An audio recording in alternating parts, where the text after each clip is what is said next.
I'm a CEO. My daughter refused all food except a poor black girl's cooking. So I married her. Welcome back with a new real shock story. Before we start, comment and tell me which city you're watching from. At the end, don't forget to subscribe and rate it from 0 to 10. Let's enjoy the story, everyone. I still remember that night like it happened yesterday. I wish I could forget it, but I can't. It stays in my mind, burned into every thought. My name is Alec Rose, and what I'm about to tell you, it's not just my story. It's something that changed my life forever. That evening began like any other in my world. I grew up with privilege, the kind of privilege that people envy but never understand. My father was one of the most powerful CEOs in the country. Our dinners were not just meals, they were events. Crystal glasses, fine silverware, silk napkins. It was always perfect, on the outside. But inside me, something was missing. Always. That night, I remember sitting in the grand dining hall. The chandeliers glimmered like they knew secrets, casting shadows over the polished floor. My family was laughing about meaningless things, but I couldn't hear them. My mind was somewhere else, lost in a restless weight I couldn't name. I wasn't hungry. I didn't want anything they were offering. I pushed the plate away quietly, but everyone noticed. My father frowned. My mother gave me that worried glance, the one that says something is wrong. I ignored them. I looked down at my untouched food, and then I saw it, a small plate, placed in front of me without explanation. No one said a word about it. No one announced it. But somehow, it was there. The plate looked ordinary, simple, unremarkable. But something in me told me to look closer. I took a slow breath, and the smell reached me before the first bite. It wasn't fancy. No golden garnish, no sauces made by famous chefs. Just something homemade, something real. I hesitated. But something in me, maybe curiosity, maybe desperation, made me take a bite. And then, everything changed. It was as if a floodgate opened inside me. Memories I didn't know I had came rushing back. A feeling of warmth, of home, of safety, but also something heavier, something I had buried for years. I couldn't look up. I just kept eating, slowly, almost afraid that the moment would disappear. That's when I noticed her, standing quietly near the edge of the hall. She wasn't dressed like a chef. Her clothes were simple. Her hands were rough and worn. And yet, she stood there with something no one could ignore: strength. Quiet strength. No one seemed to see her at first. But gradually, the murmurs began. Whispers. Questions. Who gave her permission to cook here? Why is she here? Why did Alec Rose refuse all other food except hers? I heard the confusion in my own voice before anyone else spoke it. I finally looked up. My eyes met hers. And in that moment, something unspoken passed between us. She didn't smile. She didn't bow. She just stood there, watching, waiting. My father's voice broke through the silence. "Alec, what's going on?" he asked. There was anger in his tone, but also confusion. I swallowed hard. I didn't answer right away, because I didn't know how to explain what I was feeling. But I knew one thing for certain. I couldn't go back to pretending everything was normal. That night, in that dining hall, something had shifted inside me. And I didn't know it yet. But I was about to step into a moment that would change everything. I could still feel the weight of that night pressing against my chest. My father's eyes stayed fixed on me, cold, sharp, full of questions he didn't bother to speak aloud. The room had gone quiet again, as if everyone was holding their breath, waiting for me to say something. But I couldn't. I couldn't explain why that small plate, made by a simple, unknown girl, had affected me so deeply. So I stayed silent. I just kept looking at her. The way she stood there, calm but unwavering, made my heart tighten. It wasn't defiance exactly, it was something deeper, like she knew she had already won before anyone spoke. The murmurs in the hall grew louder. My mother leaned in, whispering something I couldn't catch, her voice trembling. My father's jaw tightened. And then, as if on cue, he stood. Everyone turned to look at him. His presence filled the room. His voice carried that rare mix of authority and finality that demanded attention. "Who is she?" he asked. His words echoed off the marble walls. I hesitated. Part of me wanted to stay quiet, to let it pass. But another part of me, the part that had been awake all evening, knew I couldn't. I took a deep breath, my voice breaking slightly. "Father, I want to know who she is." That was the moment everything shifted. The silence cracked. People leaned forward. Waited. She stepped forward then, slowly, as if she already knew this moment would come. Her eyes met mine again, and there was no fear there, only courage. "My name is Mara," she said softly. "I cooked that for you." The name carried weight.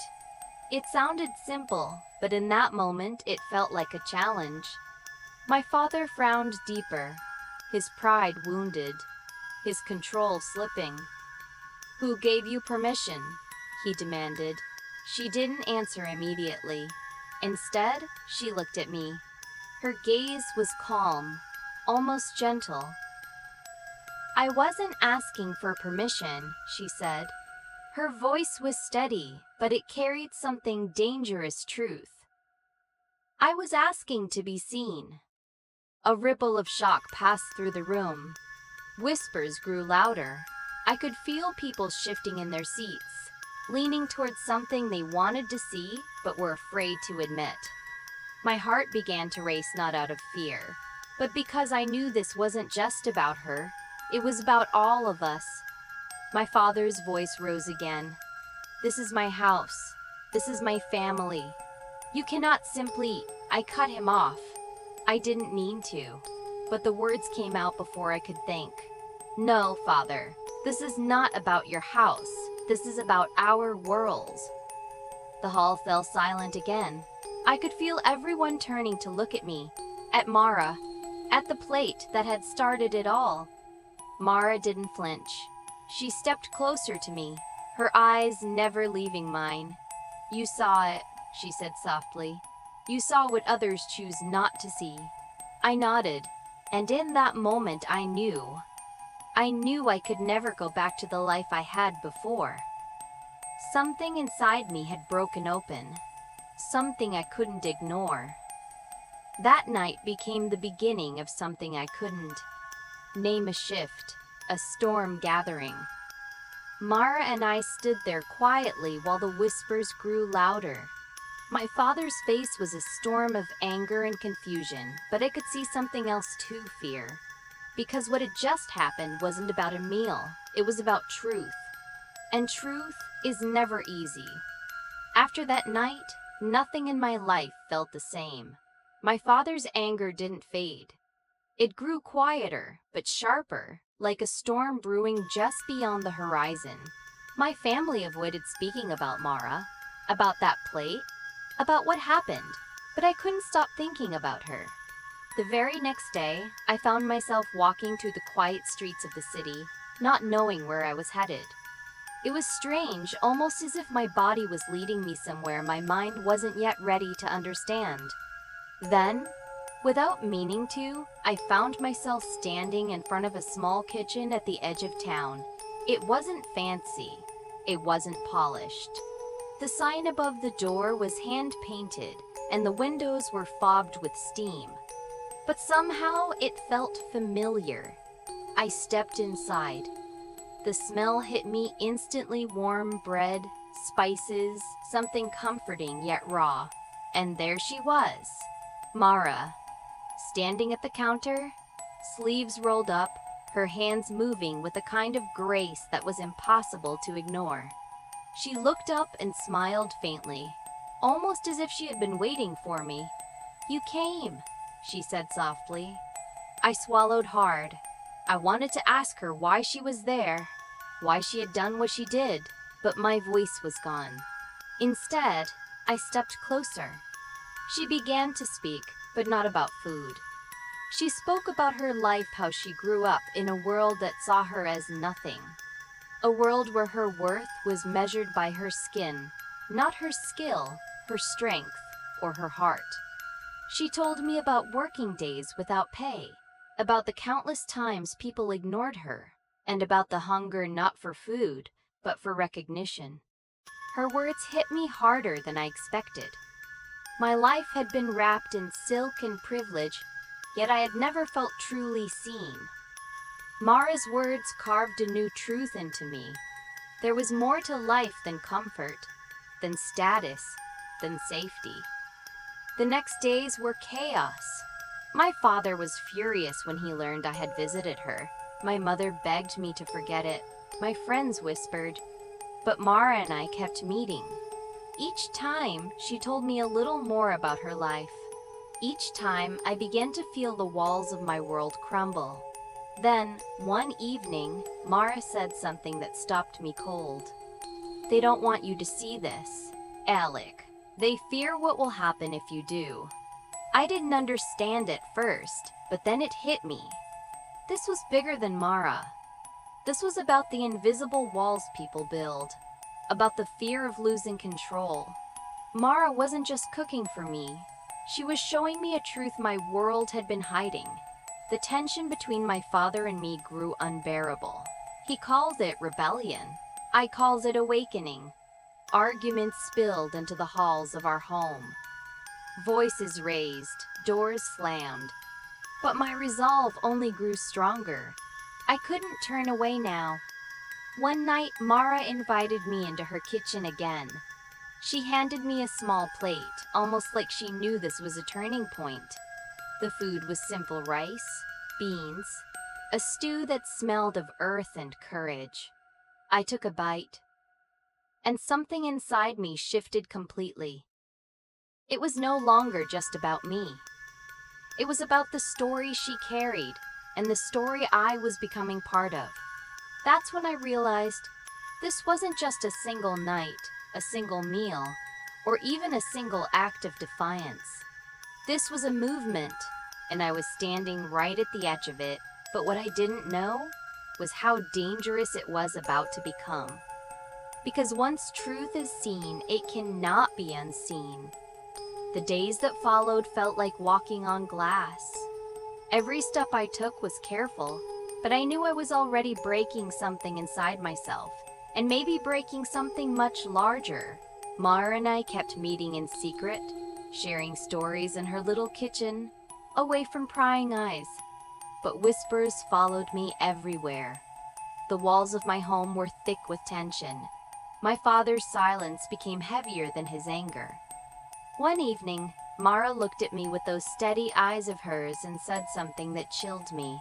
"They'll try to stop you, Alisic, and when they do, you'll have to decide what matters most."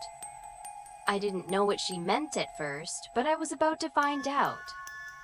That night, I returned home later than usual. My father was waiting for me at the front door. His face was pale, his lips pressed into a thin line. He didn't speak. He just stepped aside and let me in, but the air between us was thick, almost unbearable. Inside, my mother sat quietly in the living room. She glanced at me once, but looked away quickly. The tension was deafening. Then my father's voice broke the silence, sharp and cold. "Alec, you've been spending time with her." "Mara." I nodded. "Yes?" "That girl is trouble," he said, his voice low but shaking. "You don't understand what she's doing. You don't understand the danger." "I understand more than you think," I said. My voice cracked. "She showed me something you don't want to see." My father's eyes burned into mine. For a moment, I thought he would yell, but then he stepped closer, his voice quieter. This isn't just about food, Alakit. It's about control, your place, your safety. That word safety hung in the air like a threat. I swallowed hard. And what if safety means staying silent? What if staying silent is what's wrong?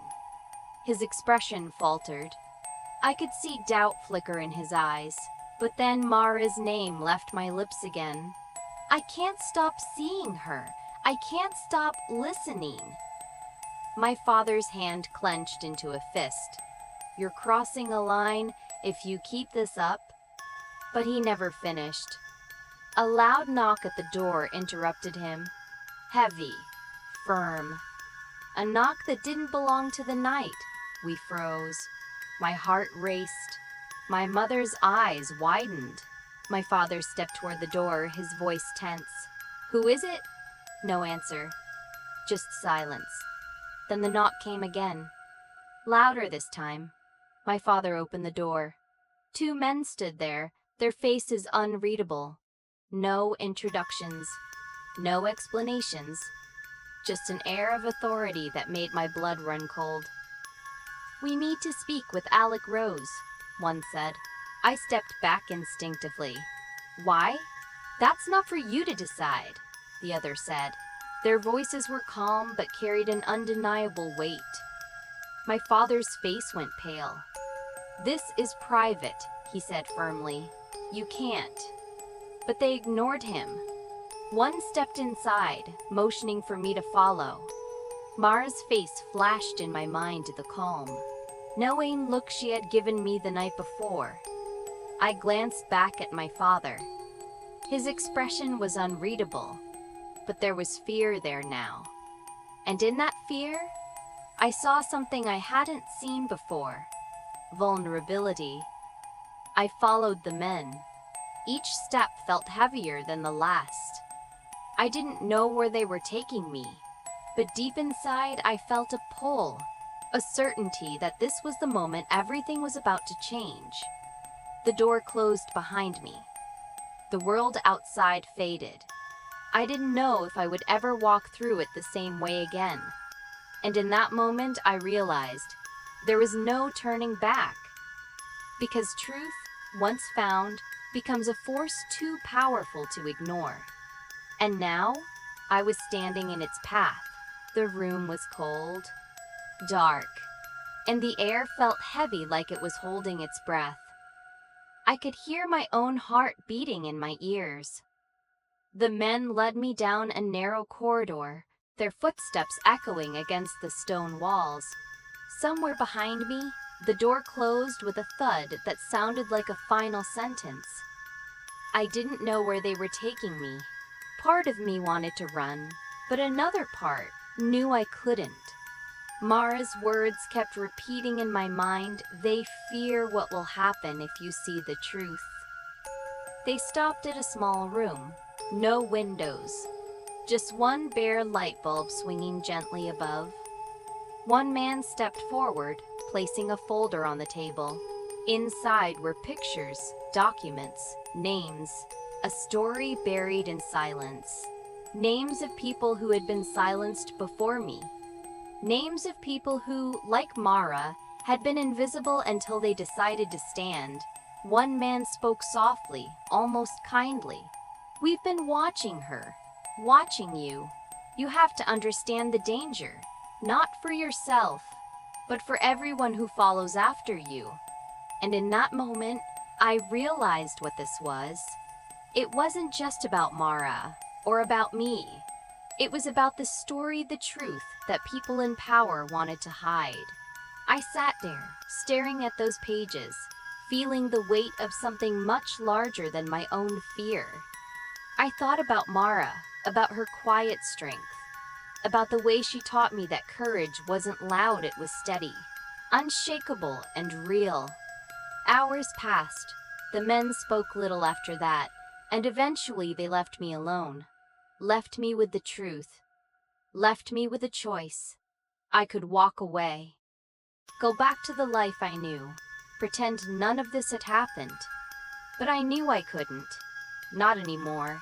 When I stepped outside, the air felt different. Heavier, yes, but also freer. The night sky stretched above me, endless and open. I could still hear my father's voice echoing in my mind, filled with fear. But I could also hear Mara's voice, filled with resolve. They fear truth. They fear courage. But they cannot stop it forever. I walked back toward her kitchen. Mara was there, waiting. She didn't speak. She just nodded as I came in, as if she already knew what I had decided. We sat in silence, eating the food she had prepared. Simple, honest, unshaken. It tasted of defiance. It tasted of hope. That night, I knew my life had changed forever. My safety, my comfort, they were no longer enough. I had chosen something more. I had chosen truth. And with that truth comes responsibility. This isn't just my story. This is the story of every voice that has been silenced, every hand that has been ignored, every heart that has been told it doesn't matter. And it's a story that will not end here. Because truth has a way of finding its way into the world. So I ask you, when you see injustice, when you see someone ignored because of who they are, what will you do? Will you turn away? Or will you step forward knowing it might change everything? I don't know what comes next, but I know one thing. This story isn't over, and neither is the fight.